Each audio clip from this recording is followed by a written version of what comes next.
was empty for lack of workers. The combined intellectual resources of 2 Oxford professors managed to add 2 and 2. With some appropriate international support, everyone could be better off. We soon realized that the idea could be extended around the country. There were zones and refugees all over the place. And was Jordan unique? Perhaps the same approach could work elsewhere. Of course, it was not a panacea. Any conceivable initiative is going to face many practical impediments, but it was worth piloting in a few places. The Jordanian government was interested. It was time to move from an idea to a practical policy. The typical lag between an academic idea and practical implementation is either years or eternity. But by the summer of 2015, the refugee situation was escalating into crisis. We needed a shortcut. We decided to write pieces that would be published quickly and read widely. By August we had the cover story of The Spectator, and by November a flagship piece in Foreign Affairs. They got noticed, and, faute de mieux, their ideas were taken up. By January 2016 they were being pitched to the world's business leaders at Davos. By February they were adopted officially at a conference in London, jointly convened by the King of Jordan, David Cameron, and the President of the World Bank.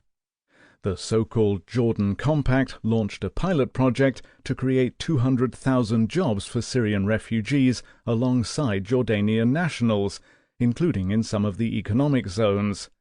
The success of that pilot now depends on the politicians. But we wanted to broaden the scope of our reflection beyond Jordan.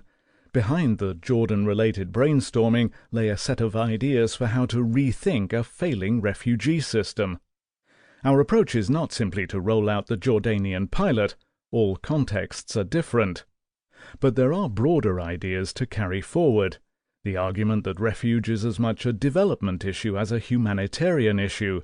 The focus on restoring refugees' autonomy through jobs and education. The emphasis on creating sustainable safe havens in the countries that host the majority of the world's refugees. The recognition of a role for business alongside government and civil society. And the desire to reconsider refugee assistance for a world utterly different from that for which the existing refugee system was originally designed. Our original visit to Jordan coincided almost exactly with the start of the European refugee crisis. That April, 700 people, mainly from refugee-producing countries, drowned crossing the Mediterranean, in what began a year of unprecedented refugee movements to Europe.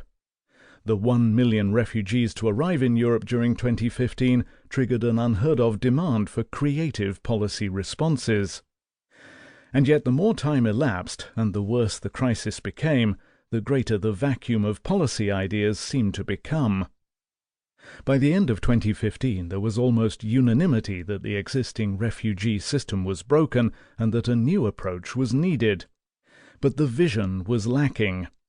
It was at that point that Laura Stickney from Penguin approached us with the idea for us to co-author a book on the refugee crisis, to explain its origins and propose practical solutions. After some reflection, both of us already had significant writing commitments, we embraced the suggestion, recognizing it as an opportunity to outline our ideas in detail and contribute to the search for a more effective refugee system fit for purpose in the 21st century. Our goal has been to write for a generalist audience, to engage intelligent and interested members of the public keen to understand the origins of the refugee crisis and to explore with us ideas for workable solutions. We also hope that a part of our readership will be policymakers themselves. This work is not intended to be esoteric or idealistic. It aspires to be practical and realistic. It seeks to work with the constraints and opportunities of the contemporary world and to channel them into a system that can provide refugees with autonomy and dignity while meeting the concerns of host communities and the imperatives of democratic scrutiny. All academic co-authors bring different starting points to a collaboration. We have been asked how 2 authors who have expressed different perspectives on aspects of migration came to agree on the book's core argument.